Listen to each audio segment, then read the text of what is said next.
मानवा की स्टार्टिंग होती है और हमें 9 हीवंस में सबसे ज्यादा हाईएस्ट जगह को दिखाया जाता है, जहां पर एक क्लैन का एल्डर अपने क्लैन मेंबर्स को बता रहा रहता है कि आज हमारे क्लैन के लिए कुछ ज्यादा ही अच्छा दिन है, क्योंकि 9 लाइफ सेलेस्टियल वेनरेबल यहां पर आकर अपना ब्रेक थ्रू करने वाले हैं। तो फिर हम लोगों को उन्हें पूरे रिस्पेक्ट से वेलकम करना चाहिए। तभी दरवाजा खुलता है जिसमें से 9 लाइफ सेलेस्टियल वेनरेबल 8 एम्प्रेसेस के साथ निकलता है, जो कि और कोई नहीं हमारी इस सीरीज का मेन कैरेक्टर भी है। जहां पर उसकी ऐसी एंट्री को देख के लोग तो उसके शो ऑफ के ऊपर बातें भी करने लगते हैं, पर उनमें से जो एक एक्सपीरियंस कल्टिवेटर रहता है वो उन लोगों को कहता है, जूनियर्स तुम लोगों को इस चीज के सीरियसनेस के बारे में नहीं पता। जो एसर्शन ट्रिबुलेशन होता है वो बहुत ही मुश्किल से देखने को मिलता है कई जिंदगियों में से एक में, और जिसके बारे में तुम बातें कर रहे हो, पास्ट में उसने मॉन्स्टर रेस से लड़ाई की थी और पूरे के पूरे डीमन रेल्म को ही खत्म कर दिया था।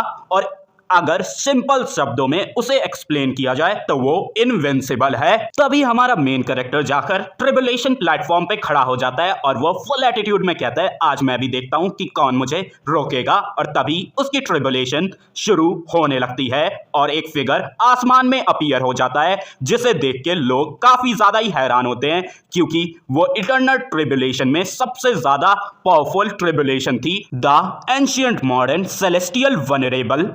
जिसे देख के अपना मेन कैरेक्टर कहता है, चलो इसे एक ही बैटल में निपटा लेते हैं। एंशिएंट मॉडर्न सेलेस्टियल वेनरेबल भी इस चीज के लिए मान जाता है। हमारा मेन कैरेक्टर अपने एक अवतार को बना के उसके ऊपर कुछ ज्यादा ही अटैक्स करता है, पर वो वेनरेबल अपनी एक डिस्क को लाकर उस अटैक को ब्लॉक कर लेता है, जिससे कुछ ज्यादा ही तेज का धमाका होता है। तभी सीन नीचे खड़ी हुई उन 8 एम्प्रेसेस पर जाता है, जिनमें से चूलिंग, जो कि हमारे एमसी की सर्वेंट भी है, वो कहती है कि इस दिन का इंतजार मैंने कब से किया था। और तभी एंशिएंट मॉडर्न वेनरेबल अपनी टाइम टेक्निक का इस्तेमाल करता है। एक कल्टीवेटर उस टेक्निक को देख के उसके बारे में बताता है कि इस टेक्निक में वो अपने अलग अलग क्लोन्स बनाकर उन्हें अलग अलग टाइम डायमेंशन में भेज देता है। अगर एक भी डायमेंशन में लुये, यानी कि हमारा मेन कैरेक्टर, जिसे कि अब से मैं लुये ही बुलाया करूंगा, हारा तो फिर उसे कुछ ज्यादा ही बड़ा डैमेज होगा। जिस चीज को देख के लुये बिल्कुल भी नहीं घबराता और वो अपना ऑरा एक्टिवेट करते हुए कहता है, अगर तुम हर एक टाइम पीरियड में भेजने भी वाले हो तो फिर इससे कोई फर्क नहीं पड़ता, क्योंकि मैं इनविंसिबल हूं।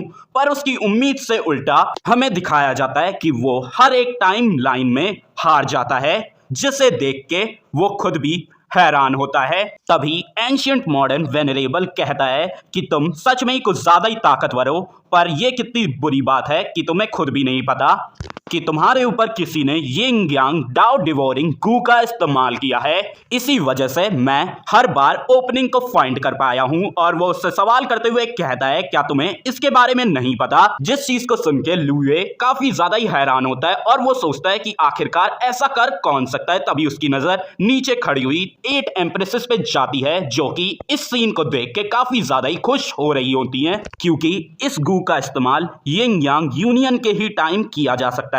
और अगर आपको इस चीज के बारे में नहीं समझ आ रहा तो फोटो को देख के समझ जाइए, नहीं तो छोड़ दीजिए। हम अपनी स्टोरी को कंटिन्यू करते हैं। तभी एंशिएंट मॉडर्न वेनरेबल अफसोस जताते हुए कहते हैं कि तुम इतने ज्यादा ही राइटियस हो, पर फिर भी तुम धोखा खाए हो अपनी ही सबसे ज्यादा पसंद किए जाने वाली वुमेन से। और नीचे से वो 8 एम्प्रेसेस में से एक कह रही रहती है, राइटियस, आखिरकार क्या घंटा राइटियस है ये बस्ट एक लस्ट वाला इंसान है, जो कि किसी टायरेंट की तरह है। और उनमें से दूसरी कहती है कि अगर सीनियर ब्रदर ना होते तो मैं फेंग जियुई के साथ अभी होती। और एक और कहती है, ये कितना ही बड़ा जोक तुम कह रहे हो, इसने अपनी मास्टर को भी धोखा दिया और अपने एंसेस्टर्स को डिस्ट्रॉय कर दिया, और ये हमेशा इनोसेंट लोगों की जान लेता रहता है। और वो लोग अपने अपने अटैक को बनाना शुरू कर देते हैं। और उनमें से आखिरी, जो कि हमारी लुये की सर्वेंट होती है, वो कहती है कि हमें इसे पर्सनली इसके एंड की जर्नी की तरफ भेजने दो।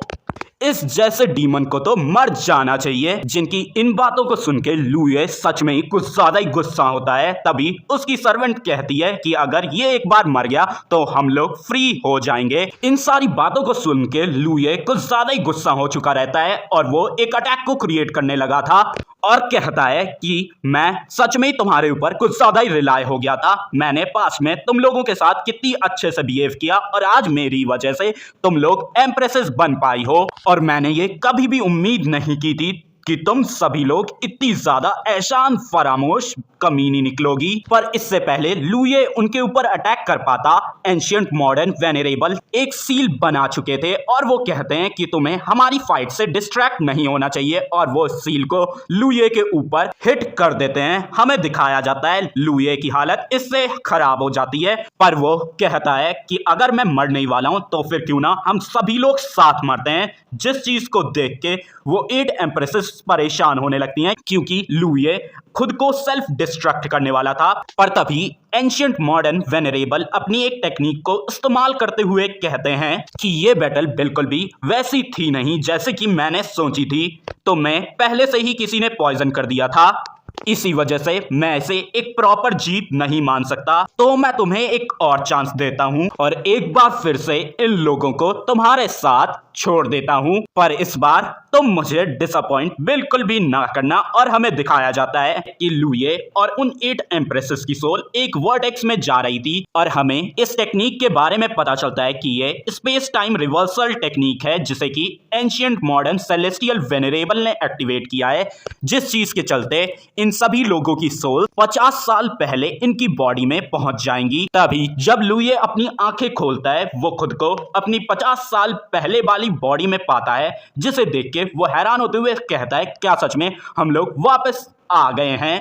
तभी लुये की सर्वेंट जिसका कि नाम चूलिंग है, जिसे कि मैं आपसे चूलिंग ही बुलाया करूंगा, अपना सर पकड़े हुए उसके रूम में एंटर होती है और उसके मुंह से डेविल निकल जाता है मास्टर की जगह, जिसके इस अजीब से रवैये को देख के लुये समझ जाता है कि एंशिएंट मॉडर्न वेनरेबल ने मेरे साथ साथ इन लोगों की सोल्स भी इनकी बॉडी में 50 साल पहले भेज दी हैं। लुये इस चीज से कुछ ज्यादा ही खुश होता है और वो तो एंशिएंट मॉडर्न वेनरेबल को थैंक्स तक करता है उसे एक और चांस देने के लिए। तभी वो अपने जूते उतारकर अपने थ्रोन पे बैठ जाता है और चूलिंग से कहता है उसके पैर धुलने को।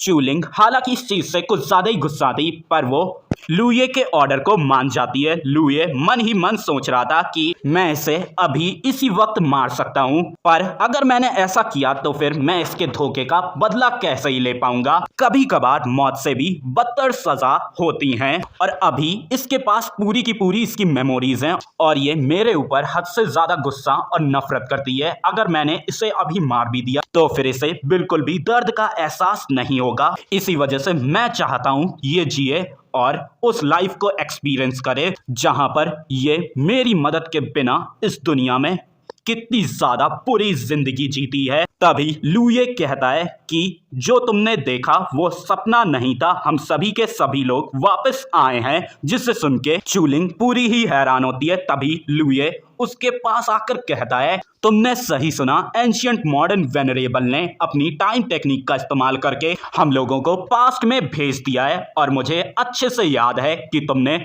मुझसे उस दिन क्या कहा था।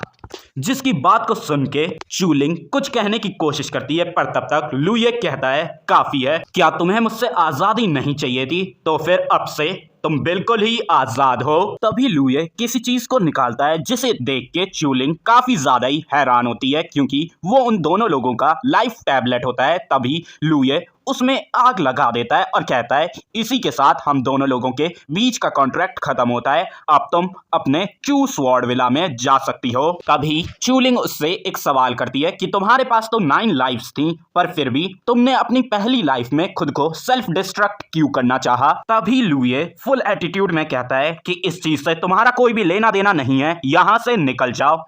जिस बात को सुन के चूलिंग वहां से जाते हुए कहती है कि तुम रीबर्थ से वापस तो आ चुके हो, पर मैं इतना जानती हूं कि तुम एक सही मौत तो नहीं मरने वाले। और वो बाहर निकलते हुए सोचती है कि मेरे पास इनेट स्वॉर्ड बॉडी है, अगर ये लुये की वजह से ना होता तो मैं काफी ज्यादा ही अच्छी लाइफ जीती। और हमें दिखाया जाता है कि इस चीज से वो कुछ ज्यादा ही खुश थी, और वो कहती है कि मॉम डैड ब्रदर मैं वापस आ रही हूँ। हमें तभी लुये को दिखाया जाता है जो कि उसके इस काम से कुछ ज्यादा ही खुश था, और वो कहता है कि अब तुम्हें पता चलेगा कि असली डीमन कहते किसे हैं। वो मन में सोचता है कि इस लाइफ में मुझे उन 8 वुमेन्स के बारे में कुछ सोचने की जरूरत नहीं है, तो ये पक्का है कि मैं इस बार पिछले बार से और भी ज्यादा हायर रियल में पहुंच जाऊंगा। पर तभी किसी का पैर गेट तोड़ते हुए उसके साइड से निकलता है और हमें पता चलता है कि ये और कोई नहीं उन्हीं 8 एम्प्रेसेस में से एक फेरी होंगलिंग है, या फिर ये होंगलिंग जिसे कि मैं आपसे होंगलिंग बुलाया करूंगा। होंगलिंग लुए को देख के कहती है मैं तुम्हें मार डालूंगी, और वो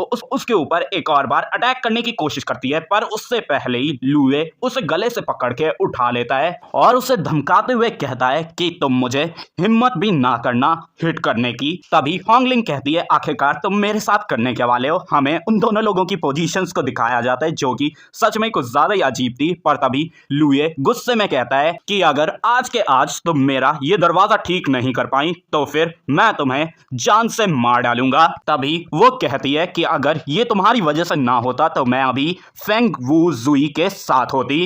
तो लुए जो कि अभी भी उसे गले से पकड़े हुए था कहता है तो फिर तुम्हें जिंदा भी रहना चाहिए ताकि तुम उसे ढूंढ सको, और वो उसकी गर्दन को दबाने लगता है, जिसे ऐसा करता हुआ देख के होंगलिंग मान जाती है। पर वो मन में ही सोचती है कि मैं टाइम में ट्रैवल करके पीछे आ चुकी हूं, पर फिर भी मैं इसकी कोई भी मैच हुई नहीं। जैसे ही लुए इतना सुन लेता है वो होंगलिंग को दूर फेंकते हुए कहता है मैं जब तक आऊं मेरा दरवाजा पूरी तरीके से ठीक हो जाना चाहिए, और वो वहां से जाने लगता है। तभी होंगलिंग पीछे से उठते हुए कहती है कि हम लोग पिछली लाइफ में डाव कंपेनियन थे, तुम मेरे साथ ऐसा कर ही कैसे सकते हो। तो लुए फुल एटीट्यूड में कहता है कि वो पिछली लाइफ की बात थी, इस लाइफ में तुम मेरी कुछ भी नहीं लगती। तभी सीन शिफ्ट होता है, हमें लुए को कहीं पर दिखाया जाता है जहां पर वो एक लेडी के सामने ग्रीट करते हुए कहता है मास्टर, और हमें पता चलता है कि ये और कोई नहीं हमारे लुए की मास्टर हैं। तभी उसकी मास्टर हैरान होते हुए पूछती हैं कि आखिरकार तुम्हारे पास अभी सिर्फ एक ही लाइफ क्यों है। तो लुए थोड़ा घबराते हुए बहाना बनाते हुए कहता है कि मैं काफी ज्यादा ही अनस्किल्ड था, इसी वजह से मैंने ब्रेक थ्रू में अपनी सारी लाइफ्स को ही कंबाइन कर लिया। तभी उसकी मास्टर कहती हैं कि मैंने एक तरीके को पहले ही पता कर लिया है केओस टाइन पावर को स्टोर करने के लिए, तो फिर तुम अपने बाकी मैटर्स से बाद में डील करते रहना, और अगर तुम्हारे मन में कोई भी रेबिलियस थॉट आया तो फिर मैं पूरे के पूरे सेट को ही साफ कर दूंगी। जिस चीज को सुन के लुए कहता है कि मैं समझ गया, पर वो मन ही मन सोच रहा था क्या सच में तुमने मेथड को फाइंड कर लिया है, और अगर मैं इस बार केओसियन पॉइजन को अपने अंदर ना लूं क्या तब भी तुम टाइन एम्प्रेस बन पाओगी। तभी सीन शिफ्ट होता है और हमें लुए को एक माउंटेन पे दिखाया जाता है जहां पर वो कहता है कि मैं एक बार दोबारा से 5th layer of QI refining पे आ चुका हूं। और तभी वो अपनी उंगली को फ्लिक करते हुए कहता है ओल्ड पार्टनर क्या तुम अभी भी यहां पर हो। और हमें दिखाया जाता है कि लुए के सामने एक सिस्टम खुल के आ जाता है जो कि कहता है हाँ मैं यहां पर हूं, आखिरकार होस्ट को मुझसे क्या चाहिए। जिसे देख के लुए खुश होते हुए कहता है कि ये तो अच्छी बात है कि तुम भी मेरे साथ आ गए, पर क्या अब तुम्हें एनर्जी की जरूरत नहीं है। तो सिस्टम कहता है नहीं, मैं पहले ही हेवनली डाउ बन चुका हूं, तो फिर मुझे एनर्जी की अब कोई भी जरूरत नहीं है। तभी हमें एक चीज पता चलती है कि लुए के हेवनली ट्रिबुलेशन की वजह से उसका सिस्टम खुद एक हेवनली डाउ में अब बदल चुका है। पर लुए उससे पूछता है क्या ये सब करना इतना ज्यादा जरूरी था। तो उसका सिस्टम कहता है कि होस्ट को सबसे ज्यादा स्ट्रॉन्गेस्ट बनाने के लिए अरेंजमेंट तो करने पड़ेंगे।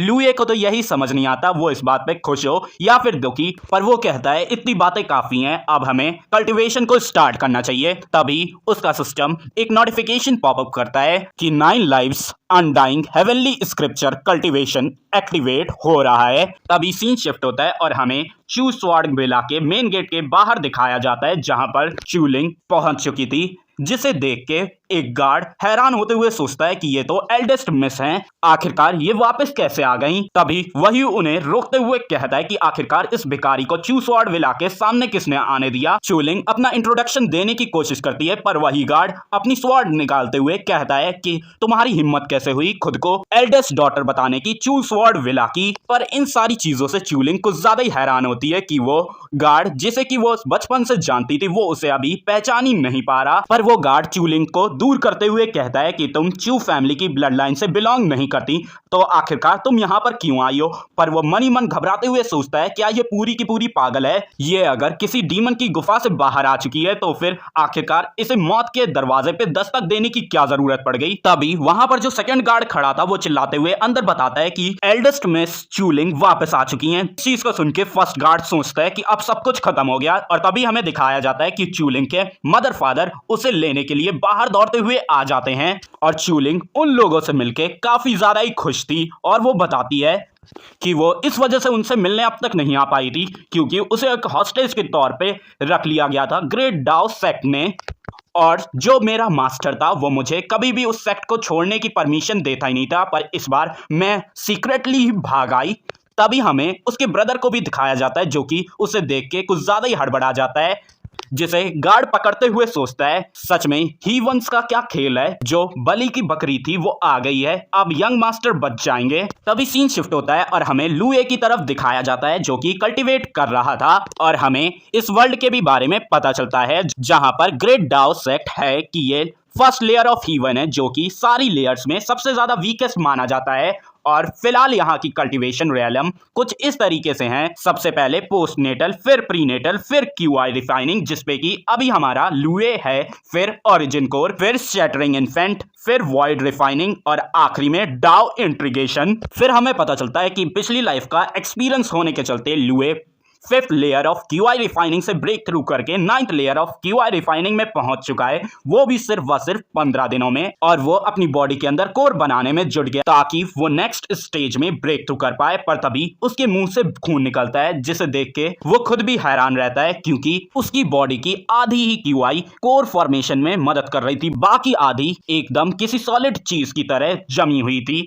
और तभी उसका सिस्टम उसे बताता है कि आपके अंदर हेवनली रिजिडिटी पॉइजन को डिटेक्ट किया गया है, जिसे देख के लुए कुछ ज्यादा ही हैरान होता है और वो कहता है ये पक्का ही उन वुमेन्स में से किसी एक की ट्रिक होगी, उन्होंने ना सिर्फ मुझ में यिंग यांग डिवोरिंग गू प्लांट किया बल्कि एक और सिक्योरिटी इंश्योरेंस के लिए हेवनली रिजिडिटी पॉइजन भी मेरे ऊपर इस्तेमाल किया। वो पक्का ये चाहती थी कि मैं अपनी पूरी की पूरी 9 लाइव्स में भी इन सारी चीजों को बदल ना पाऊं, पर उन्हें ये नहीं पता कि अभी भी मेरे पास मेरा ट्रम्प कार्ड बचा हुआ है। और वो अपने सिस्टम से पूछता है क्या कोई मेथड है इस पॉइजन को ब्रेक करने का, तो उसका सिस्टम बताता है हाँ ये बहुत ज्यादा ही आसान है, आपको ओरिजिन कोर रियल में ब्रेक थ्रू करना होगा, और जब आप ऐसा करेंगे तो आपकी ट्रू क्यूआई चेंज होकर ट्रू एसेंस में बदल जाएगी जिसमें वो पॉइजन भी डिसॉल्व हो जाएगा। जिस चीज को सुन के लुए कहता है पर फिलहाल मैं अपनी आधी ट्रू क्यूआई को इस्तेमाल ही नहीं कर पा रहा, तो मैं ओरिजिन कोर पे कैसे ही ब्रेक थ्रू करूंगा। पर तभी उसे याद आता है कि उसने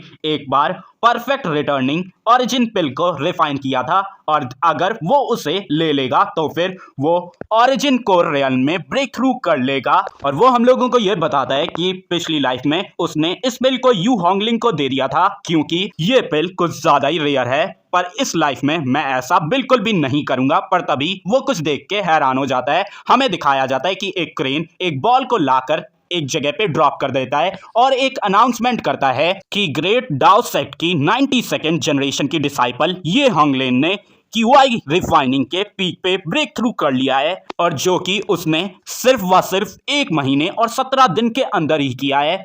इसी वजह से उसने पिछले सारे ही रिकॉर्ड्स को ब्रेक कर दिया है, तो फिर उसे रिवॉर्ड्स दिए जा रहे हैं। जिस चीज को सुन के लुए सोचता है जैसा कि उम्मीद थी फ्यूचर एम्प्रेस से, मैं हालांकि अपनी पिछली लाइफ से सिस्टम को ले आया हूं पर फिर भी मैं उससे सिर्फ 2 ही दिन पहले ब्रेक थ्रू कर पाया। तभी वो वहां से उतरते हुए कहता है कि मैं माउंटेन के नीचे जा रहा हूं, और जब सिस्टम उससे पूछता है कि कहां, तो वो जवाब देता है the tomb of void refining expert, जहां पर मुझे मेरी रिटर्निंग ओरिजिन पिल मिलेगी जो कि मुझसे बिलोंग करती है। सीन शिफ्ट होता है और हमें होंगलिंग को दिखाया जाता है जो कि एक जगह पे आई थी, और वो जगह और कुछ नहीं बल्कि एक टॉम्ब होता है जो कि उसकी पिछली लाइफ में अगले महीने ढूंढा जाने वाला था।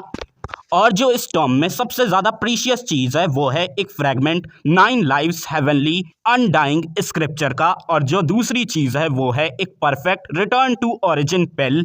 होंगलिंग उस किताब को उठाते हुए कहती है कि सीनियर ब्रदर इस लाइफ में मैं आपसे एक कदम आगे हूं, पर वो कुछ देख के चौंक जाती है। हमें दिखाया जाता है कि लुए पहले ही यहां पर आ चुका है और उसने उसके लिए एक नोट भी छोड़ा है कि तुम लेट हो।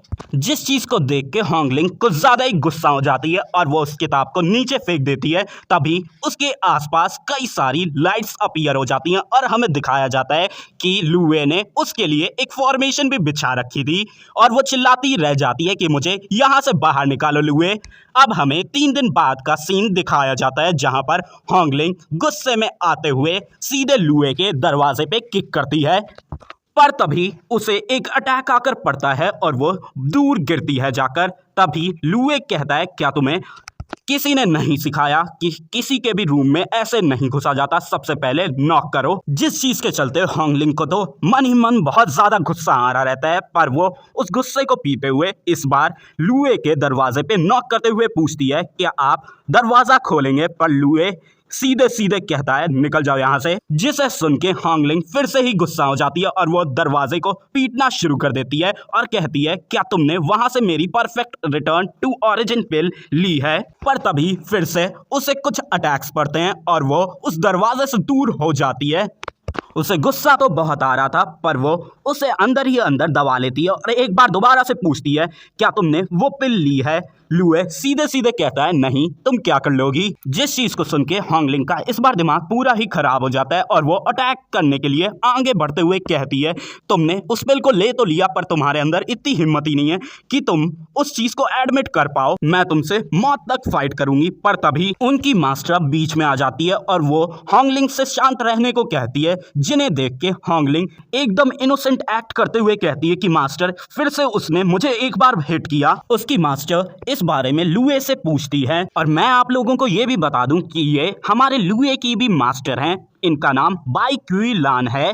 अब से मैं इन्हें क्यूलान ही बुलाया करूंगा। तो लुए जवाब देते हुए कहता है कि मैं बस उसे मैनर्स सिखा रहा था, वो ऐसे ही किसी के भी कमरे में नहीं घुस सकती। जिसकी बात को सुन के बाई क्यूलान कहती हैं कि वो तुम्हारी जूनियर सिस्टर है, तुम्हें इसका थोड़ा तो लिहाज करना चाहिए। फिर वो होंगलिंग को उठाते हुए पूछती हैं कि आखिरकार तुम्हारा लीलुओ से यहाँ पर काम क्या है। तो होंगलिंग शिकायत करते हुए कहती है कि लीलुओ ने मेरी परफेक्ट रिटर्न टू ओरिजिन पिल ले ली, मैं बस उसे उससे ट्रेड करना चाहती हूँ और कुछ भी नहीं। जिस बात को सुन के बाई क्यूलान कहती हैं लुए से कि तुम्हारा टैलेंट कुछ ज्यादा ही अच्छा है, तो फिर तुम्हें उस पिल की कोई भी जरूरत नहीं है। इसी वजह से तुम उसे अपनी जूनियर सिस्टर को क्यों नहीं दे देते और इसके बदले तुम और कोई चीज ले लो जो कि तुम्हारे काम की हो। तभी लुए कहता है कि मुझे माफ कर दीजिए, पर मुझे उस पिल की जरूरत है। तभी होंगलिंग चिल्लाते हुए कहती है कि ये सब तुम क्या बकवास कर रहे हो, क्या तुम ये कहने की कोशिश कर रहे हो कि मैं बिना उस पिल की मदद के कभी भी अपना ओरिजिन कोर कंडेंस कर ही नहीं पाऊंगी।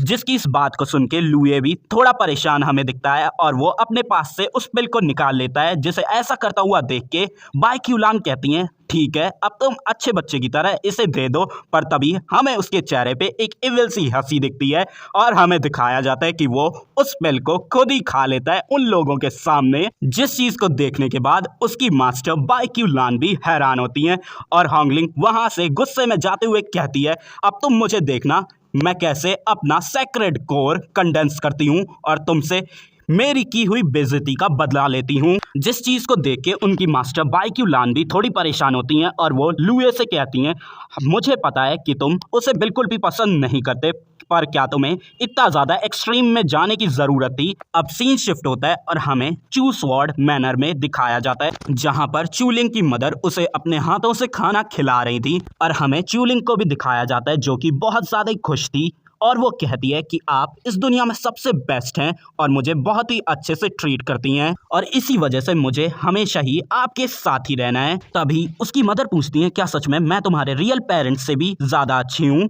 जिस बात को सुन के चूलिंग जवाब देती है कि वो लोग सिर्फ मुझे पैदा करने के बाद ही एकदम ही गायब हो गए, तो उनका और आपका मैं कैसे ही कंपैरिजन कर सकती हूँ। तभी उसकी मदर वहां से जाने लगती हैं पर हमें उनके चेहरे पे एक इविल हंसी दिखाई जाती है और वो मन ही मन सोच रही थी कि आखिरकार हम बची गए, हमारी फैमिली अब सेफ रहेगी। तभी चूलिंग को कुछ ज्यादा ही नींद आने लगती है और उसकी मदर कहती हैं लगता है कि तुम कुछ ज्यादा ही थकी हुई हो, तो फिर क्यों ना तुम सो लो, और वो ये कहकर वहां से चली जाती हैं। तभी हमें चूलिंग को दिखाया जाता है जिससे कि अचानक से ही बहुत तेज की नींद आने लगी थी। और वो अपने आप को बिल्कुल भी कंट्रोल नहीं कर पा रही थी। तभी वो अपने ग्रेट स्लॉटर स्वॉर्ड स्क्रिप्चर को सर्कुलेट करती है। वो कुछ देख के हैरान हो जाती है कि उसे पॉइजन किया गया है और वो सोचती है कहीं ऐसा तो नहीं जो खाना अभी उसकी मदर ने उसे खिलाया उसी में ही पॉइजन हो। पर उसे ये एकदम ही इम्पॉसिबल लग रहा था क्योंकि वो खुद उसकी मदर ने अपने हाथों से बनाया था। उसकी मदर दरवाजा खटखटाते हुए पूछती है क्या तुम सो गई, जिस चीज का वो कोई भी जवाब नहीं देती और वो तुरंत ही बिस्तर पे लेट जाती है और अपने ऊपर कंबल डाल लेती है ताकि सब लोगों को लगे वो सो रही है। तभी उसकी मदर दरवाजे को खोलते हुए अंदर आती हैं और किसी से कहती हैं कि ये हो चुका है, मैंने उसे पॉइजन दे दिया है। तो फिर अब हम लोग अपने काम को शुरू करते हैं और हमें तभी उसके ब्रदर को भी दिखाया जाता है जो कि उन्हीं के ही साथ होता है और वो कहता है और वो अपनी मदर से कहता है सच में आप तो कुछ ज्यादा ही चालाक हैं। लोग सही कहते हैं कि टाइम के साथ साथ लोगों की क्लेवरनेस भी बढ़ती रहती है। और तभी उसकी मदर एक डरावना सा लुक बनाते हुए कहती हैं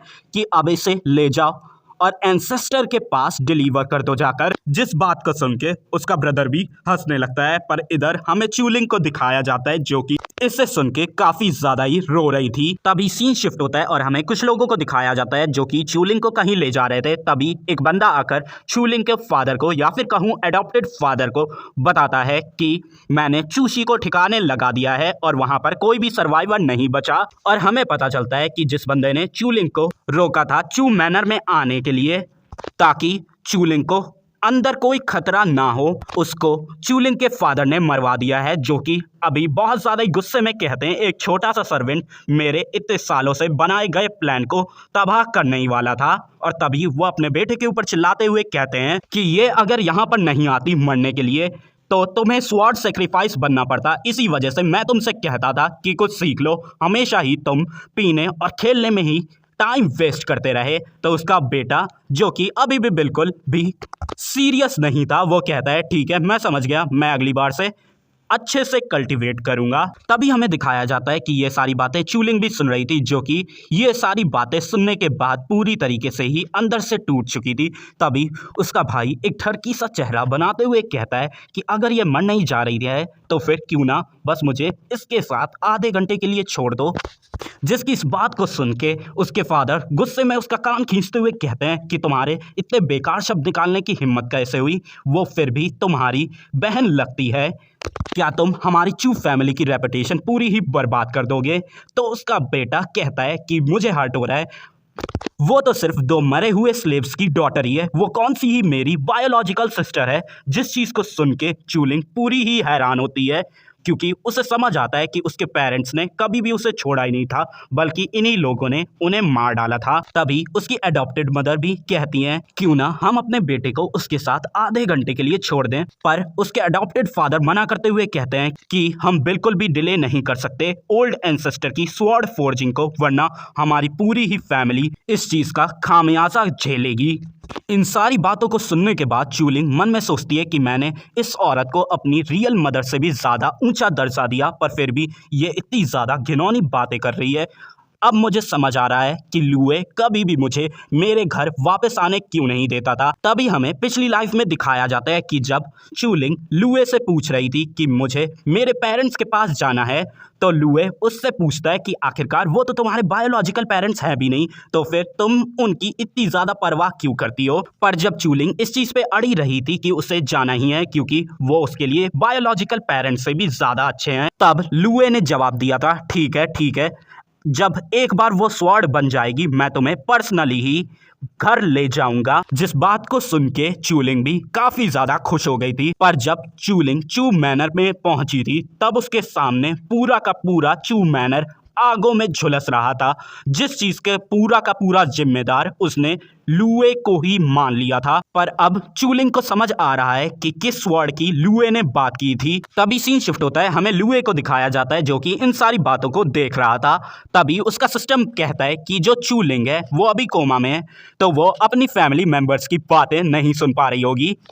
सिस्टम की इस बात को सुनने के बाद लुए हंसते हुए कहता है कि कोई ऐसी जो कि एक लाइफ को जी चुकी हो, वो भी एक एम्प्रेस के तौर पे, और ग्रेट एम्परर रियल्म में जाने के बाद क्या तुम्हें लगता है वो बस एक छोटे मोटे स्लीपिंग ड्रग से कोमा में पहुंच जाएगी? बस उसके पास इतनी हिम्मत ही नहीं है कि वो अपनी इस हार्श रियलिटी को एक्सेप्ट कर पाए। तभी उसका सिस्टम कहता है क्या मास्टर उसे बचाना नहीं चाहते? तो लुए जवाब देता है कि मैं बिल्कुल भी खुश नहीं होऊंगा अगर उसका अंत इस तरीके से हुआ, पर फिलहाल तो उसे मेरी मदद की कोई भी ज़रूरत नहीं है। तभी फिर से सीन शिफ्ट होता है और हमें चूलिंग की तरफ दिखाया जाता है, जिसे कि एक जगह पे रख के उसके फैमिली मेंबर्स किसी के सामने बो डाउन करते हुए कहते हैं ग्रीटिंग्स ओल्ड एंसेस्टर। हमें उस ओल्ड एंसेस्टर को दिखाया जाता है। वो ओल्ड एंसेस्टर चूलिंग को देख के कहता है कि ये इतनी भी बुरी नहीं है, इसे मुझे हैंड ओवर कर दो।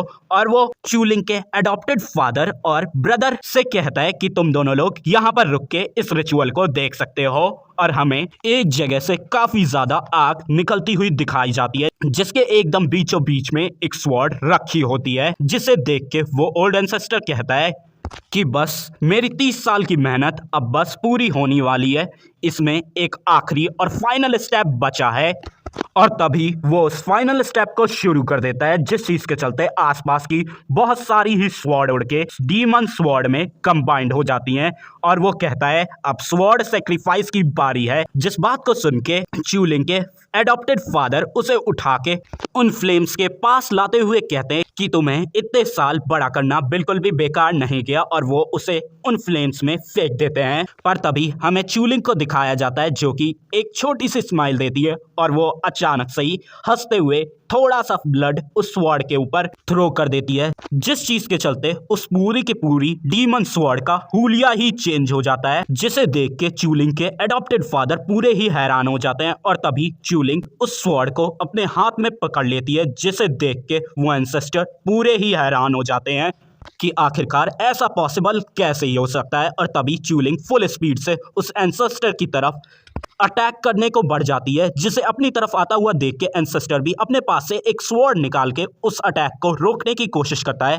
पर वो स्वॉर्ड जैसे ही चूलिंग की स्वॉर्ड से टकराती है, वो एकदम ही चकनाचूर हो जाती है, जिसे देख के एंसेस्टर चिल्लाते हुए कहता है कि डीमन स्वॉर्ड को ऐसे इस्तेमाल नहीं किया जाता। पर आगे वो कुछ कह पाता हमें दिखाया जाता है कि चूलिंग उसका गला काटते हुए आगे निकल जाती है, और वो फुल एटीट्यूड में कहती है कि डीमन स्वॉर्ड का इस्तेमाल डीमंस को मारने के लिए ही होना चाहिए। चूलिंग को अपनी तरफ आते हुए देख के उसके अडॉप्टेड फादर काफ़ी ज़्यादा घबरा जाते हैं।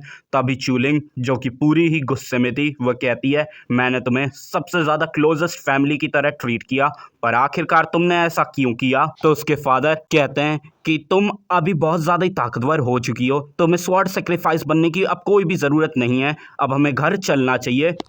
जिस बात को सुनने के बाद चूलिंग पूरे गुस्से में ही कहती है क्या तुम अभी भी खुद को वर्दी समझते हो मेरे नाम को लेने के लिए? और यही कहकर वो उनका गला उनके धड़ से अलग कर देती है, और वो अपने अडॉप्टेड ब्रदर की तरफ देखते हुए कहती है कि तुम एक बीस्ट हो। पर उसका ब्रदर इतना ज़्यादा घबराया हुआ होता है, जो वो चूलिंग के सामने पैरों पर गिर के माफ़ी मांगने की कोशिश करता है कि मैं एक कुत्ता हूँ, प्लीज़ मुझे मत मारना। पर चूलिंग ये कहते हुए उसकी गर्दन उड़ा देती है कि तुम तो एक कुत्ते होने के लायक भी नहीं हो। फिर सीन शिफ्ट होता है, हमें चूलिंग के अडॉप्टेड मदर को दिखाया जाता है, जो कि कुछ ज़्यादा ही हैरान होती हैं, और वो चूलिंग से पूछती हैं कि आखिरकार तुम बाहर कैसे आई और बाकी सब लोग कहाँ हैं? तो चूलिंग उनसे पूछती है कि आखिरकार वो लोग थे कौन? तो उसकी मदर कहती हैं और कौन, वो तुम्हारे फादर और ब्रदर थे। जिस बात को सुनने के बाद चूलिंग घूरते हुए गुस्से में कहती है कि मेरे पास कोई भी फैमिली नहीं है, और इतना ही कहने के बाद वो उनका भी किस्सा ख़त्म कर देती है, ये कहते हुए कि तुम्हें भी उन्हें कंपनी देने के लिए जाना चाहिए। और वो वहाँ से ये कहते हुए जाने लगती है कि चू फैमिली के मेंबर्स डिजर्व करते हैं मरना। और तभी हमें दिखाया जाता है कि चूलिंग ने पूरे के पूरे चू स्वॉर्ड विला में तबाही मचा दी थी। और ये सारी चीज़ें होते हुए हमारा मेन कैरेक्टर लुए अपने सिस्टम से देख रहा था और कहता है ये इतना भी बुरा नहीं है, इस बार उसने अपने ही हाथों से पूरे के पूरे चू स्वॉर्ड विला को ख़त्म कर दिया, उसमें से एक भी सर्वाइवर नहीं बच पाया। तभी वो अपने सिस्टम से कहता है कि अब इसे बंद कर दो। तभी उसका सिस्टम उससे पूछता है कि आप और नहीं देखना चाहते, जहां तक एक नैनसन सोल्ड रेलम का कल्टीवेटर बस वहां पर पहुंचने ही वाला होगा ताकि वो उसे मार सके। पर लुए को इस चीज की बिल्कुल भी परवाह नहीं होती, बस वो इतना ही कहता है कि वो ये चीज डिजर्व करती है। अब सीन शिफ्ट होता है और हमें चूलिंग को दिखाया जाता है जो कि कुछ ज्यादा ही रोते हुए कह रही थी कि मैं गलत थी, मैं गलत थी, मैं गलत थी। तभी हमें वहां पर किसी को आते हुए दिखाया जाता है और वो बंदा जिसका कि नाम मास्टर ली जियान रहता है, वो कहता है तो आखिरकार डीमन स्वॉर्ड फोर्ज हो चुकी है। और वो चूलिंग के ऊपर अटैक करते हुए कहता है कि डीमन स्वॉर्ड सच में काफ़ी ज़्यादा दर्द लाती है, मुझे उसे तुम्हारे लिए ख़त्म करने दो। पर जब चूलिंग कोई भी रिएक्शन नहीं देती, वो बंदा उसके पास जाकर उस स्वॉर्ड को रोक देता है और कहता है सच में कोई रिएक्शन नहीं, ये तो पूरी तरीके से ही पागल हो चुकी है, तो फिर ये डीमन स्वॉर्ड मुझे दे दो और मर जाओ। पर जैसे ही वो अपनी स्वॉर्ड 1 इंच और हिलाता है, चूलिंग की स्वॉर्ड ऑटोमेटिकली उसकी स्वॉर्ड से टकराती है, जिस चीज़ से उसके पूरे के पूरे कपड़े ही गायब हो जाते हैं और वो बहुत ज़्यादा ही दूर जाकर गिरता है, जिस चीज़ से वो पूरी तरीके से ही हैरान होता है क्योंकि चूलिंग फिलहाल सिर्फ ओरिजिन कोड रियल्म पर ही है, पर उसकी स्वॉर्डमैनशिप कुछ ज़्यादा ही हाई लेवल की है, जिससे उसे समझ आ जाता है कि चूलिंग के पास इस डीमन स्वॉर्ड से भी ज़्यादा प्रीशियस कोई चीज़ है। पर चूलिंग को तो इस चीज़ का होश ही नहीं होता कि अभी क्या हुआ है, बस वो भागना शुरू कर देती है ये सोचते हुए कि मैं गलत थी, मैं गलत थी। और हमें दिखाया जाता है कि वो बंदा भी उसके पीछे पीछे भागना शुरू कर देता है। तभी सीन शिफ्ट होता है और हमें होंगलिंग को दिखाया जाता है जो कि लुए के रूम को खटखटाते हुए कहती है कि तुम बाहर आ जाओ। पर जब लुए कोई भी रिएक्शन नहीं देता तो वो एक बार दोबारा से ही उसका दरवाज़ा तोड़ने के लिए तैयार हो जाती, पर तभी उसे पिछली बार की याद आती है जहां पर लुए ने उसके साथ क्या किया था दरवाज़ा तोड़ने पे, जिस चीज़ को याद करके वो इस आइडिया को छोड़ के चिल्लाना शुरू कर देती है रूम के बाहर से कि मैंने ट्रेजर्स और पिल्स का इस्तेमाल किया, पर फिर भी मैं सिर्फ हेवनली कोर ही क्यों बना पाई, जबकि अगर मैं उनका इस्तेमाल ना भी करती तो भी मैं आराम से ही एक सेंट कोर बना लेती। क्या तुमने ये जानबूझ के किया ताकि तुम मेरी कल्टीवेशन को डैमेज कर पाओ? तुम एक विलेन हो और सिर्फ एक विलन, जिसकी इतनी बातों को भी सुन के लुए को फर्क नहीं पड़ता। पर तभी उसका सिस्टम कहता है कि आप अभी भी इसे सहने वाले हैं, वो आपको बाहर से इतना ज़्यादा चीखे और चिल्लाई जा रही है। तो लुए शांति से ही कहता है बस मेरे कानों के ऊपर सील लगा दो और मुझे अपने कल्टीवेशन के ऊपर फोकस करने दो, इस बार मुझे सेंट बनने से कोई भी नहीं रोक सकता। तभी हमें बाहर दिखाया जाता है जहां पर मास्टर बाइक्यूलान आते हुए कहती हैं कि तुमने हेवनली कोर को कंडेंस किया है, तो इस चीज का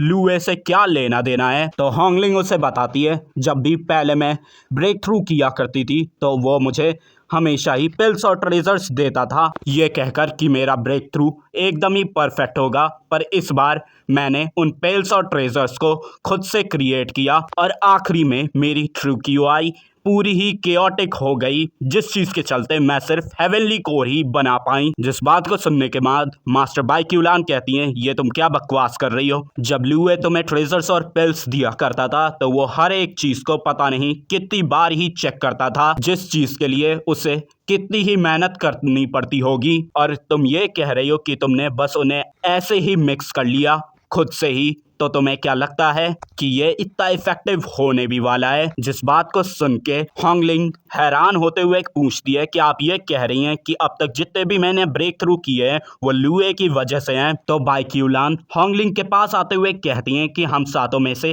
किसे नहीं पता कि लुए सबसे ज़्यादा तुम्हारी चिंता करता है, इसी वजह से मैं चाहती हूँ कि तुम अभी के अभी अपने सीनियर ब्रदर से माफ़ी मांगो। जिस बात को सुन के होंगलिंग गुस्सा करते हुए कहती है कि यह हो नहीं सकता, उसी की वजह से मुझे फेंग वूजुई के साथ ब्रेकअप करना पड़ा था, जिसके चलते फेंग वूजुई मर जाता है, मैं उसे कभी भी माफ नहीं करूंगी। जिस बात को सुन के बाइक्यूलान कहती हैं ये तो काफ़ी ज़्यादा अच्छी बात है, इसी वजह से मैं चाहती हूँ कि तुम अभी के अभी बैक माउंटेन जाओ और तुम तब तक वहां से नहीं आ सकती जब तक तुम अपनी गलती को समझ नहीं जाती। लुए से माफ़ी मांगने से अच्छा होंगलिंग को बैक माउंटेन जाना ठीक लगता है, तो वो तुरंत की तुरंत ही चली जाती है। तभी सीन शिफ्ट होता है और हमें चूलिंग को दिखाया जाता है जो कि ग्रेट डाओ सेक्ट के एकदम ही सामने आ चुकी थी। थोड़ी देर बाद चूलिंग ग्रेट डाउ सेक्ट की एंट्रेंस पे पहुंच जाती है, पर उसकी इंजरीज इतनी ज्यादा थी कि वो वहीं पर ही बेहोश हो जाती है। ये कहते हुए बाइलियान पीक, लुए और मैं चूलिंग हूँ। और जैसे ही ग्रेट डाउ सेक्ट के मेंबर उसके पास आते हैं तभी किसी की आवाज आती है, फेलोडोइस्ट तुम्हें रुक जाना चाहिए। और हमें दिखाया जाता है कि ये वही बंदा रहता है जो कि चूलिंग का पीछा करते हुए ग्रेट डाउ सेक्ट के सामने आ चुका रहता है। और वो कहता है कि मैं का पीछा काफी ज्यादा ही टाइम तक कर रहा था, मेरे पास कोई भी इंटेंशन नहीं है ग्रेट डाउ सेक्ट को ऑफेंड करने के लिए, मैं शांति से ही इसे लेकर यहाँ से चला जाऊंगा। पर जैसे ही वो अपना हाथ चूलिंग की तरफ बढ़ाता है, वहां पर खड़ी हुई ग्रेट डाउ सेक्ट की मेंबर अपनी स्वॉर्ड को निकालते हुए कहती है कि इतनी जल्दी क्या है, इसने ये बेहोश होते हुए कहा है कि ये हमारे ग्रेट डाउ सेक्ट में किसी को जानती है, बस मुझे इस चीज को वेरीफाई कर लेने दो, और अगर ऐसा नहीं हुआ तो फिर तुम इसे ले जा सकते हो। तभी वो अपने पीछे खड़े हुए बंदे से कहती है कि इन लोगों को देखे रखना, तब तक मैं इस चीज को वेरीफाई करके आती हूँ। तभी हमें बाइलान पीक का सीन दिखाया जाता है जहां पर वही आ चुकी रहती है और वो लुए के कमरे के बाहर खड़े होते हुए पूछती है, जूनियर ब्रदर लुए, एक बाहर वुमेन है जो कि कह रही है कि वो चूलिंग है और फिलहाल वो बहुत ज्यादा ही इंजर्ड है और वो हमारे माउंटेन गेट के सामने आकर बेहोश हो चुकी है। लुए एक बार दोबारा से पूछता है रूम के अंदर से ही कि कौन, तो वह जवाब देती है चूलिंग, पर लुए कहता है कि मैं उसे बिल्कुल भी नहीं जानता। जिस बात को सुनने के बाद वो सीनियर कहती है ठीक है, अगर जूनियर ब्रदर उसे नहीं जानते हैं तो फिर हम उसे बिल्कुल भी नहीं बचाएंगे, और यही कहकर वो वहां से चली जाती है। तभी सिस्टम लुए से पूछता है कि आप सच में उसे वहीं पर ही छोड़ना चाहते हैं। जिस बात को सुन के लुए कहता है क्या तुम भूल गए कि उसने मेरे साथ पिछली जिंदगी में क्या किया था, और वैसे भी वो बिल्कुल भी नहीं मरेगी। तभी वही सीनियर आकर उसी मास्टर को बताती है कि हमारे सेक्ट का डिसाइपल इसे बिल्कुल भी नहीं जानता, तो तुम इसे अपने साथ ले जा सकते हो। वो खुश होते हुए कहता है कि मुझे पहले से ही पता था कि ग्रेट डाउ सेक्ट अपने राइटलियसनेस के लिए जाना जाता है, तो फिर कैसे ही वो किसी ऐसी फीमेल डेविल को जानता होगा। पर जैसे ही वो चूलिंग को अपना हाथ लगा भी पाता, उसका हाथ पहले से ही जमना शुरू हो जाता है और वो चिल्लाते हुए पूछता है कि कौन है। और तभी हमें दिखाया जाता है कि ये और कोई नहीं मास्टर बाई क्यू लान रहती हैं, जो कि कहती हैं कि तुम्हें रुक जाना चाहिए। जिन्हें देख के वहां पर जो बाकी लोग रहते हैं वो उन्हें ग्रीट करते हैं। तभी मास्टर बाई क्यू लान कहती हैं कि तुम उसे अपने साथ नहीं ले जा सकते, पर इस चीज से उस मास्टर को हद से ज्यादा ही गुस्सा आ जाती है और वो कहता है कि आप सच में ग्रेट डाउ सेक्ट अपने कहे हुए शब्दों से पीछे हटने वाला है। पर इस चीज को सुन के वो पहली वाली सीनियर कुछ ज्यादा ही गुस्से में आते हुए कहती कि तुम्हारी हिम्मत कैसे हुई हमारी मार्शल आर्ट से ऐसे बात करने की। जिससे वेपन निकालते हुए देख के वो मास्टर भी अपने वेपन निकाल लेता है और कहता है मेरे स्वॉर्ड की भी धार बिल्कुल भी कम नहीं हुई है। इससे पहले उन दोनों के बीच बैटल होती, मास्टर बाई क्यू लान अपने एक ही मूव से उस बंदे को पूरी तरीके से ही जमा देती हैं और फिर वो एक कोल्ड सा लुक देते हुए कहती हैं कि तुम इस लाश को ठिकाने लगा देना, और फिलहाल के लिए मैं इस लड़की को अपने साथ सेक्ट में ले जा रही हूँ। फिर हमें एक पीक का सीन दिखाया जाता है जहाँ पर कोई किसी से कह रहा रहता है सीनियर सिस्टर आपको चूलिंग को बचाना ही होगा, और तभी हमें चूलिंग को दिखाया जाता है जिससे कि जो मास्टर चेक कर रही थी वो कहती है कि आखिरकार ये इतनी ज़्यादा हैविली इंजर्ड कैसे हो गई। जिस बात को सुन के बाई क्यू लान थोड़ी चिंता में कहती हैं हाँ ये हद से ज़्यादा इंजर्ड है, इतनी इंजरी के साथ तो अब तक इसे मर जाना चाहिए था, पर पता नहीं कैसे ये अभी भी जिंदा है। तभी जो मास्टर उसे हील कर रही थी वो थम्स अप का साइन बनाते हुए कहती हैं कि तुम्हें चिंता करने की ज़रूरत नहीं है, जब तक कि ये जिंदा है मैं इसे बचा सकती हूँ।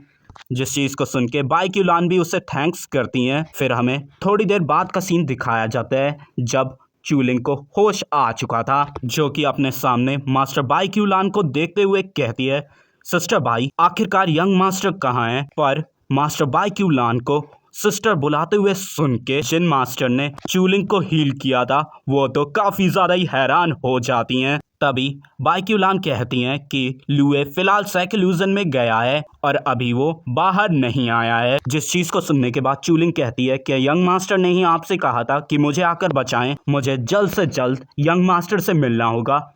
जिसकी इतनी ज़्यादा हड़बड़ाहट को देख के बाइक्यूलान कहती हैं कि तुम्हें इतनी ज़्यादा जल्दबाजी करने की कोई ज़रूरत नहीं है। सबसे पहले तुम्हें अपनी इंजरीज को रिकवर कर लेना चाहिए, शायद से तब तक वो साइकिलूजन से बाहर आ जाए। तभी चूलिंग बाइक्यूलान से कहती है कि मुझे यंग मास्टर से माफ़ी मांगनी है, मैंने उन्हें हर टाइम ही गलत समझा है। यंग मास्टर कभी भी मुझे पजेस करना ही नहीं चाहते थे, वो हर टाइम ही मुझे प्रोटेक्ट कर रहे थे।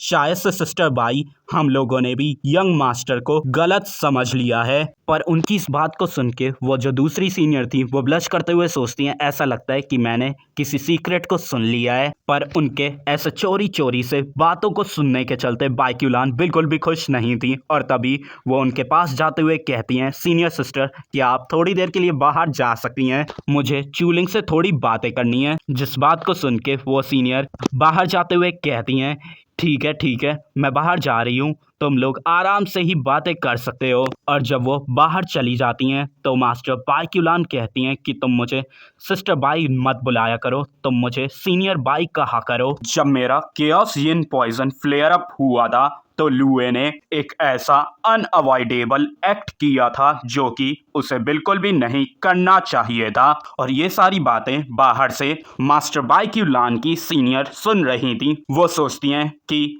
अनअवॉइडेबल एक्ट से यहाँ पर मतलब क्या है, पर उन्हें चोरी से बातें सुनते हुए मास्टर बाइक्यूलान सेंस कर लेती हैं। जो समझ आते ही वो अपनी एनर्जी से रूम के चारों तरफ एक बैरियर बना देती है, जिस चीज के चलते अब उनकी सीनियर बिल्कुल भी अंदर की बातें सुन नहीं पा रही थी, जिससे वो कुछ ज्यादा ही फ्रस्ट्रेट होते हुए कहती हैं कि आखिरकार ऐसा कौन सा ही सीक्रेट है जो तुम्हें मुझे भी उसे सुनने नहीं देना है। मेरे हिसाब से तो मास्टर बाइक्यूलान भी उन 8 एम्प्रेसेस में से एक थी जिन्होंने लुए को धोखा दिया था। हालांकि अब ये पूरी तरीके से ही तो कंफर्म नहीं है, पर इन लोगों की बातचीत को सुन के मुझे तो यही लगता है। आप लोग भी अपने अपने ओपिनियन को कमेंट्स में लिख दीजिएगा और बाकी हमें आने वाले चैप्टर्स में इस चीज को भी क्लियर कर ही दिया जाएगा। सीन शिफ्ट होता है और हमें लुए को दिखाया जाता है जो कि अभी अपनी कल्टीवेशन से उठा रहता है। तभी उसका सिस्टम पूछता है क्या आप उसे देखने नहीं जाएंगे। वो कितने ही टाइम से बाहर घुटनों पे बैठी हुई है और हमें चूलिंग को दिखाया जाता है जो कि लुए के कमरे के सामने घुटने पे बैठी होती है। पर लुए एकदम ही कोल्डली कहता है कि इसकी कोई भी ज़रूरत नहीं है, मैं बिल्कुल भी नहीं भूला हूँ कि उसने मेरे साथ पिछली ज़िंदगी में क्या किया था। वो वूमेन सिर्फ मेरी कल्टिवेशन में ही दिक्कत देगी और इस बार मेरे लिए कल्टिवेशन से ज़्यादा इम्पोर्टेंट और कुछ भी नहीं है। बाहर हमें चूलिंग को दिखाया जाता है जो कि घुटने पे बैठे हुए सोच रही थी कि मुझे भरोसा है कि अगर मैं ऐसा बार बार करती रही और यंग मास्टर से माफ़ी मांगती रही तो एक दिन ऐसा ज़रूर आएगा जब यंग मास्टर मुझे माफ़ कर देंगे। सीन शिफ्ट होता है और हमें चाइजिया पीक पे दिखाया जाता है और हमें पता चलता है कि ग्रेट डाउ सेक्ट में 9 मेन पीक्स हैं और 72 सब पीक्स हैं और चाइजिया पीक भी मेन पीक से बिलोंग करता है। वहाँ पर चूलिंग अपनी प्रैक्टिस कर रही थी और चूलिंग को प्रैक्टिस करते हुए कोई छुप के देख रहा था। हमें उसके नाम के बारे में पता चलता है जो कि होता है लिंगहू वूशांग, जिसे मैं आपसे वूशांग बुलाया करूंगा। तभी हॉन्गलिंग की स्वॉर्ड आकर उस पत्थर पे लगती है और हॉन्गलिंग कहती है कि आखिरकार वहां पर कौन है। तभी वूशांग बाहर निकलते हुए अपना इंट्रोडक्शन देता है, जिसके नाम को सुन के हॉन्गलिंग को भी याद आता है कि पिछली जिंदगी में जब सीनियर ब्रदर ने यानी कि लुए ने होली सन की पोजीशन को छोड़ दिया था तो फिर यही ग्रेट डाउ सेक्ट का होली सन बना था और यहाँ तक कि इसकी कल्टीवेशन एडवांस होते होते 8 हेवनली लेयर तक पहुँच चुकी थी। पर यह उस डार्क टर्मोइल बैटल में मारा गया। इसे किसी हीरो के तौर पे कंसीडर किया जा सकता है। तभी सीनियर ब्रदर वूशांग कहता है कि मैंने जूनियर सिस्टर को यहाँ पर स्वॉर्ड टेक्निक प्रैक्टिस करते हुए देखा और वो सच में काफ़ी ज़्यादा ही मास्टर्ड लग रही थी, तो फिर मैं किसी एडवाइस को लेना चाहता था। जिसकी बात को सुन के हॉन्गलिंग एकदम ही एरोगेंटली कहती है कि तुम छोटे बच्चे बिल्कुल भी मुझे हरा नहीं सकते। पर इस चीज़ से वूशांग भी थोड़ा गुस्सा हो जाता है और वो कहता है कि तुम मेरी जितनी भी ओल्ड नहीं हो फिर भी तुम कुछ ज़्यादा ही एरोगेंट हो, क्यों ना हम लड़के डिसाइड करें कि कौन किसे पीटता है। पर तभी अचानक से ही होंगलिंग वूशांग के पास आ जाती है, जिसे इतना अपने पास देख के वूशांग ब्लश करने लगता है और होंगलिंग कहती है क्यों ना सबसे पहले तुम लुए को हरा दो, फिर मैं तुमसे स्पार करूंगी। जिसकी इस बात को सुन के वूशांग पूछता है कि आखिरकार मैं लुए से फाइट करूं ही क्यों, उसके और मेरे बीच तो कोई भी गर्ज है ही नहीं। तभी होंगलिंग एक जगह बैठते हुए अपनी दुख भरी कहानी सुनाने लगती है कि उसी की वजह से मेरी मास्टर ने मुझे इस पीक पे पनिशमेंट दी है। जिसकी बातों में वूशांग भी आ जाता है और वो पूछता है कि आखिरकार लुए ने तुम्हारे साथ क्या किया। तो फिर अब तक जितना भी उस दरवाजा तोड़ने के बाद हुआ रहता है वो सारी की सारी चीजें होंगलिंग वूशांग को बता देती है। जिस चीज को सुन के वूशांग तो सच में काफी ज्यादा गुस्सा हो जाता है और कहता है क्या सच में ऐसा बंदा तुम्हारा सीनियर ब्रदर होने के भी क्या लायक है। और वो वहां से जाते हुए कहता है कि जूनियर सिस्टर तुम यहाँ पर ही इंतजार करना, मैं उसे हरा के आता हूँ, मैं पक्का ही उसे मजबूर कर दूंगा उसकी गलतियों को मानने के लिए। होंगलिंग कहती है कि तुम मेरे हिसाब से उसे बिल्कुल भी नहीं हरा पाओगे, पर वूशांग तो कुछ ज्यादा ही खुद पे कॉन्फिडेंट था। मैं पक्का ही उसे एक अच्छा लेसन सिखाऊंगा कि एक वर्दी सीनियर ब्रदर कैसे बनते हैं। तभी सीन शिफ्ट होता है और हमें लुए को दिखाया जाता है जो कि कमरे के अंदर से ही पूछता है कि आखिरकार बाहर कौन है, और हमें पता चलता है कि वूशांग यहाँ तक आ चुका है। इसके नाम को सुन के लुए सोचता है कि ये बच्चा यहाँ पर आया क्यों है। मुझे अच्छे से याद है कि मैं इससे सबसे पहली बार ऑल सेक्ट डिसाइपल कंपटीशन में मिलने वाला था, मैं वहां का चैंपियन होता और ये वहां का रनर अप। और तभी लुए उसके लिए दरवाजा खोल देता है और वो उससे पूछता है कि क्या मैं पूछ सकता हूँ कि सीनियर ब्रदर यहाँ पर क्यों आए हैं। पर वूशांग इस चीज से काफी ज्यादा ही हैरान होता है कि लुए उसे जानता है और इस चीज से उसे खुद पे कुछ ज्यादा ही गर्व भी होता है। फिर वो अंदर आते हुए कहता है कि मुझे लगा नहीं था कि तुम्हारे पास कोई जानकारी भी होगी। पर तभी वो अचानक से ही अपना मूड बदलते हुए कहता है फिलहाल मैं तुम्हें यहाँ पर चैलेंज करने को आया हूँ। जिस बात को सुन के लुए भी चैलेंज को एक्सेप्ट कर लेता है, ये सोचते हुए कि वो उसे कुछ ज्यादा ही अच्छी गाइडेंस दे देगा। फिर हमें डायरेक्टली फाइट का सीन दिखाया जाता है जहाँ पर वूशांग अपनी स्वॉर्ड को लेकर लुए की तरफ बढ़ रहा था, पर लुए सिर्फ अपनी 2 उंगलियों का ही इस्तेमाल करके उसकी स्वॉर्ड को डिफ्लेक्ट कर देता है, जिसे देख के वूशांग पूरा ही हैरान हो जाता है। और तभी लुए अपने फिस्ट में एनर्जी को इकट्ठा करके वूशांग की तरफ अटैक करने को बढ़ जाता है, जिसे देख के वूशांग स्वॉर्ड से उसके मूव को ब्लॉक करने की कोशिश करता है। पर तभी लुए एक स्माइल देकर अचानक से ही वूशांग के पीछे आ जाता है और उसे एक किक मार के दूर फेंक देता है और कहता है क्या इतना काफी होगा सीनियर ब्रदर। पर इस चीज से वूशांग चिढ़ जाता है और वो अपनी चाइजिया स्वॉर्ड आर्ट को एक्टिवेट करके लुए की तरफ बढ़ते हुए सोचता है कि मुझे नहीं लगता कि ये इसे डॉज कर पाएगा। पर एंड टाइम पे ही लुए वूशांग के साइड में आ जाता है, जिसे देख के खुद वूशांग भी हैरान हो जाता है और हमें उसकी आंखों में लुए का पंच दिखता है। पर आखिरी में लुए वूशांग को उसके कपड़ों से पकड़ के उठा के दूर फेंक देता है। पर वूशांग जैसे तैसे सीधे लैंडिंग कर लेता है और लुए एक और बार पूरे ही एटीट्यूड में कहता है कि आखिरकार ये कैसा था, क्या अभी भी तुम कंटिन्यू करना चाहते हो। तो वूशांग कहता है कि ये तो मानना पड़ेगा कि स्किल्स के मामले में मैं तुमसे कम हूँ, पर अभी भी मेरी कॉम्प्रहेंशन तुमसे काफी ज्यादा ही अच्छी है। जिन बातों से लुए को समझ आ जाता है कि वूशांग अभी भी नहीं मानने वाला। और तभी वूशांग अपनी चीशा स्वॉर्ड आर्ट का सेकंड फॉर्म इस्तेमाल करता है और काफी ज्यादा स्लैश अटैक लुए की तरफ कर देता है, जिन्हें देख के लुए भी कहता है सच में मानना पड़ेगा सीनियर ब्रदर की परसेप्शन काफी ज्यादा ही अच्छी है। पर एक झटके में ही लुए अपने हाथ से उन सारे स्लैशेस को खत्म कर देता है, जिसे देख के वूशांग का तो चेहरा देखने लायक होता है। पर लुए हम्बली ही कहता है सीनियर ब्रदर अब हमें इसे खत्म कर देना चाहिए। तो वूशांग भी अपनी हार को मान लेता है और कहता है कि तुम्हारी अचीवमेंट फ्यूचर में काफी ज्यादा ही होने वाली है। तो लुए कहता है चिंता मत करिए, मैं ये बताऊंगा कि मैं आपसे 10 राउंड तक लड़ा हूं और बहुत ही मुश्किल से मैं आपसे जीत पाया हूं। जिन बातों को सुनते हुए वूशांग हंसते हुए कहता है सच में तुम काफी ज्यादा ही अच्छे इंसान हो, मैं तुम्हें पक्का याद रखूंगा। और यही कहकर वो वहां से जाने लगता है। पर तभी हमें चूलिंग को दिखाया जाता है जो कि भागती हुई आ रही थी और कहती है लुए तो आखिरकार तुम बाहर आ ही चुके हो, जिसे देख के वूशांग भी हैरान होता है। पर चूलिंग को देख के लुए तुरंत ही अपने कमरे में चला जाता है और एक बार दोबारा से अपने दरवाजे को बंद कर लेता है। चूलिंग दोबारा से घुटनों पे बैठते हुए कहती है कि आखिरकार सीनियर ब्रदर ने दरवाजा क्यों बंद कर लिया, जिसे ऐसा करता हुआ देख के वूशांग कहता है कि एक वुमेन की डिग्निटी काफी ज्यादा ही प्रीशियस होती है, दुनिया में सिर्फ वही एक लौता तो बंदा नहीं है। पर चूलिंग तो वूशांग को पूरा ही इग्नोर मार देती है, जिसे देख के वूशांग जाते हुए सोचता है ये सच में काफी ज्यादा खूबसूरत है, पर क्या फर्क पड़ता है, वो अंधी है।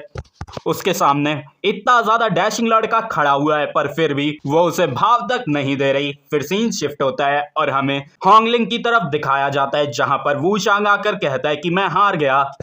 तो चूलिंग कहती है मैंने तो तुमसे पहले ही कहा था। तो वूशांग एक जगह बैठते हुए कहता है कि वो बंदा इतना भी बुरा नहीं है जितना कि तुम उसे बता रही थी। तो चूलिंग कहती है लुए वो काफी ज्यादा ही लड़कों को अच्छे से ट्रीट करता है वुमेन्स के मुकाबले, जिस बात को सुनने के बाद वूशांग कहता है हाँ हो सकता है क्योंकि तुम उसे अच्छे से जानती हो और मैंने उसके कमरे के सामने एक लड़की को घुटनों पे बैठे हुए भी देखा था और उसने बिल्कुल ही उसे भाव तक नहीं दिया। जिस बात को जान के होंगलिंग पूरी ही हैरान हो जाती है और वो पूछती है कि आखिरकार वो थी कौन।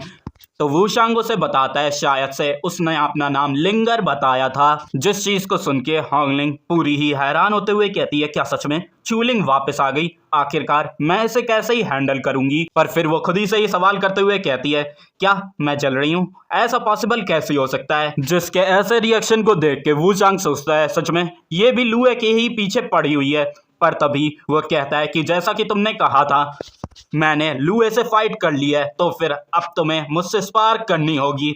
जिस बात को चूलिंग भी मान जाती है और वो गुस्से में बढ़ते हुए कहती है कि मैं लुए की तरह बिल्कुल भी होल्ड बैक नहीं करने वाली। फेंगजिया पीक पे धमाके होते हुए दिखाए जाते हैं और आधे घंटे बाद हमें वूशांग की खराब हालत को दिखाया जाता है और चूलिंग उससे कहती है कि अब मेरी कल्टीवेशन में बिल्कुल भी डिस्टरबेंस ना करना। बेचारा वूशांग रोते हुए कह रहा रहता है क्या सच में बाइलियन पीक पे सभी के सभी लोग मॉन्स्टर्स हैं, वो भी एक से बढ़ के एक। और हमें होंगलिंग को दिखाया जाता है जो कि सोचती है कि आखिरकार चूलिंग वापस क्यों आई, मुझे वहां पर जाकर इसे देखना होगा, किसे फर्क पड़ता है कन्फाइनमेंट के बारे में।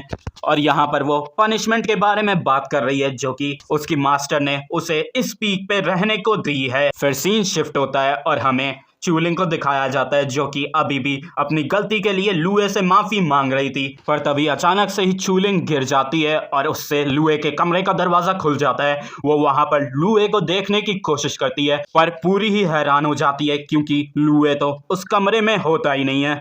तभी पीछे से होंगलिंग आते हुए कहती है कि आखिरकार तुम अभी भी अपने घुटनों पे क्यों बैठी हुई हो। और वो चूलिंग को उठाने की कोशिश करते हुए कहती है हम फीमेल कल्टीवेटर्स के पास अपनी डिग्निटी नाम की भी कोई चीज़ रहती है। पर चूलिंग उसका हाथ झटकते हुए कहती है कि मैं इसी सज़ा की हकदार हूँ, मैंने यंग मास्टर को हेवनली रिजिडिटी पॉइजन दिया था। तभी पीछे से मास्टर बाइक्यूलान भी आ जाती हैं और वो कहती हैं कि ये सारी चीज़ें पास्ट में हुई थी, अब तुम्हें इसे खुद पे ब्लेम करने की कोई भी ज़रूरत नहीं है। तो चूलिंग बताती है कि हेवनली रिजिडिटी पॉइजन कोई ऐसा वैसा पॉइजन नहीं है, अगर कोई इंसान पास्ट में भी आ चुका है तो भी वो उसकी बॉडी में बना रहेगा। जिसे जानने के बाद होंगलिंग और मास्टर बाइक्यूलान दोनों ही हैरान हो जाती हैं और वो लोग समझ जाती हैं कि आखिरकार लुए को रिटर्न टू ओरिजिन पिल क्यों चाहिए थी। जिस बात को जानने के बाद चूलिंग तो और भी ज़्यादा खुद पे गुस्सा करने लगती है। और इसके अलावा भी होंगलिंग और मास्टर बाइक्यूलान को भी समझ आ जाता है कि उन्होंने लुए को गलत समझ लिया था। और हमें ग्रेट डाउसेक्ट के बैक माउंटेन पे दिखाया जाता है जहां पर लुए अपनी कल्टीवेशन कर रहा था और वो ये सारी चीज़ें होते हुए अपनी सिस्टम विंडो से देख रहा था। उसका सिस्टम तो ये पूछता है कि वो लोग अभी आपसे मिलना चाहते हैं, क्या आप उनसे मिलने नहीं जाने वाले।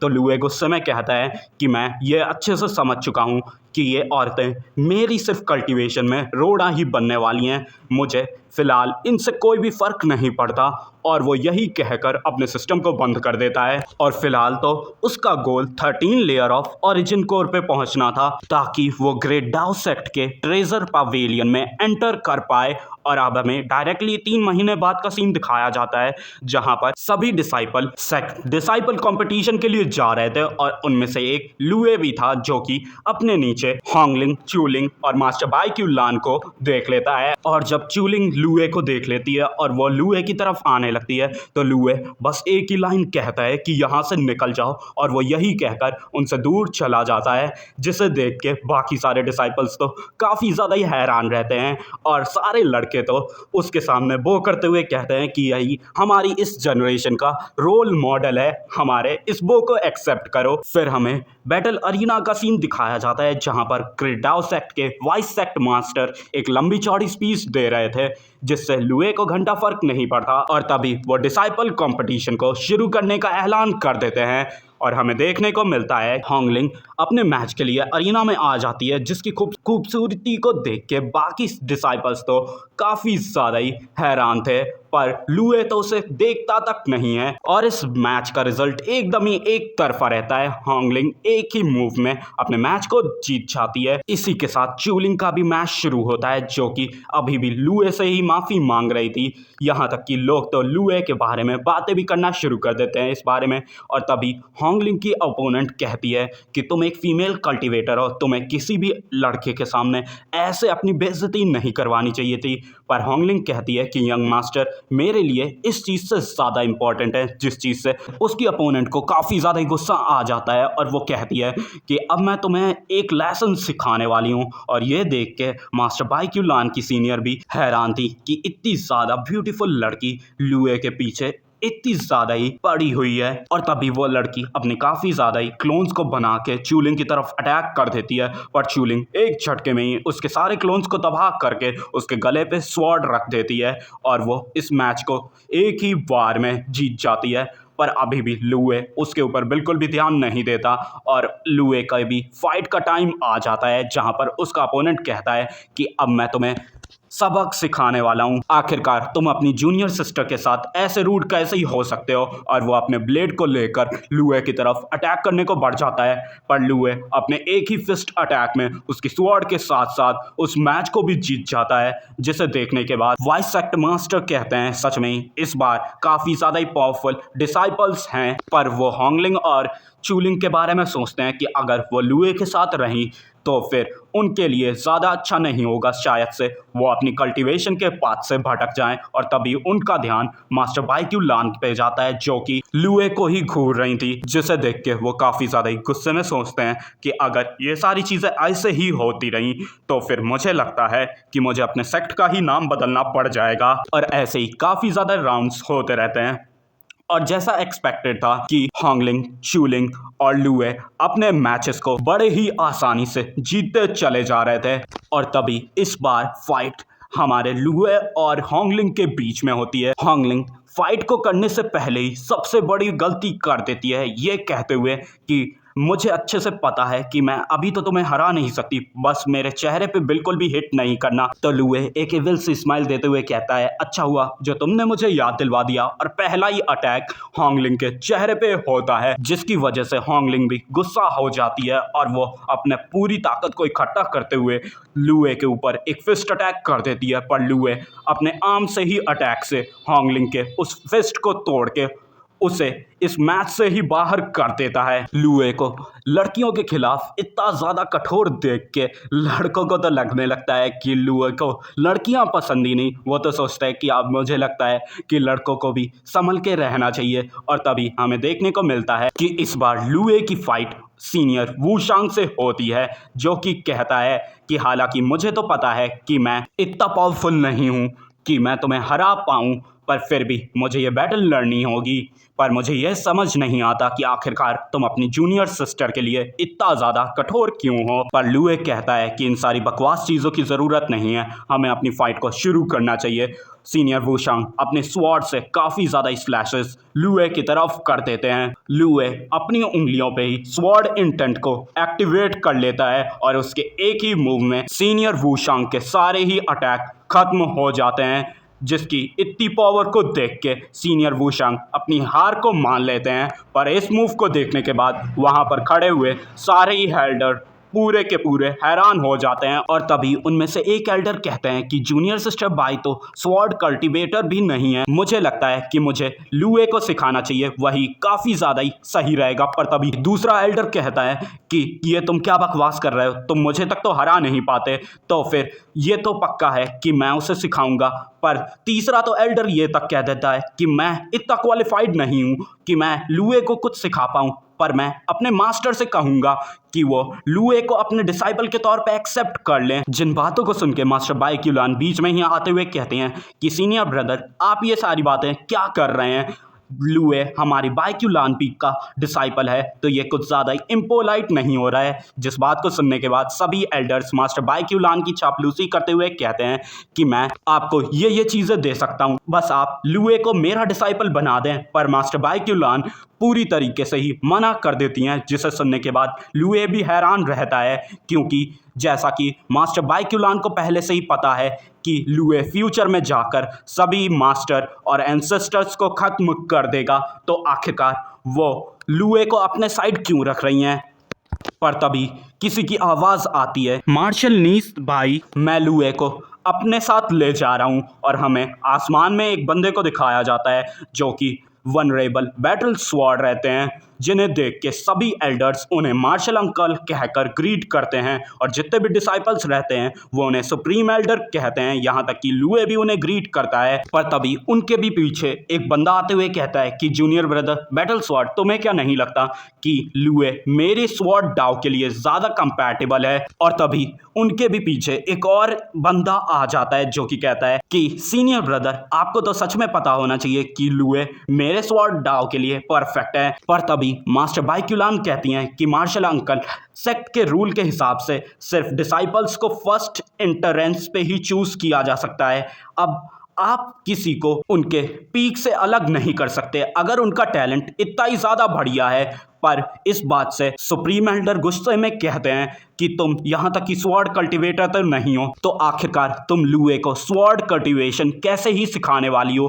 पर बाइक्यूलान अभी भी उसी बात पे अड़ी रहती हैं कि इसका मतलब ये तो नहीं है कि आप किसी भी इंसान को उसकी पीक से अलग कर दें। जिस बात को सुन के सुप्रीम एल्डर सीधे लुए से ही पूछते हैं कि आखिरकार तुम क्या इस बारे में सोचते हो, क्या तुम बाइक्यूलान पीक को छोड़ना चाहोगे और मेरे डिसाइपल बनना चाहोगे। जिसे सुन के सभी की ये आंखें लुए पे टिक जाती हैं, और तभी लुए हंसते हुए कहता है, ऑफ कोर्स मैं आपसे ही सीखना चाहूँगा। जिसे सुनने के बाद सुप्रीम एल्डर काफ़ी ज़्यादा खुश हो जाते हैं और वो कहते हैं, अब जबकि तुम्हें कोई ऑब्जेक्शन नहीं है तो फिर मैं इस चीज़ को सीधे ही सेक्ट मास्टर तक ले जाऊंगा, और सेक्ट मास्टर इस चीज़ का डिसीजन खुद ही लेंगे। और तभी सभी के सभी सुप्रीम एल्डर्स सेक्ट मास्टर की तरफ चले जाते हैं, जिसे देख के जितने एल्डर नीचे खड़े थे वो भी कहते हैं कि हमें भी चलना चाहिए ताकि हम बाकी सारी चीज़ों को हैंडल कर पाएं। पर लुए की इस बात को सुनने के बाद मास्टर बाइक्यूलान काफ़ी ज़्यादा ही गुस्सा थी, और यहाँ तक कि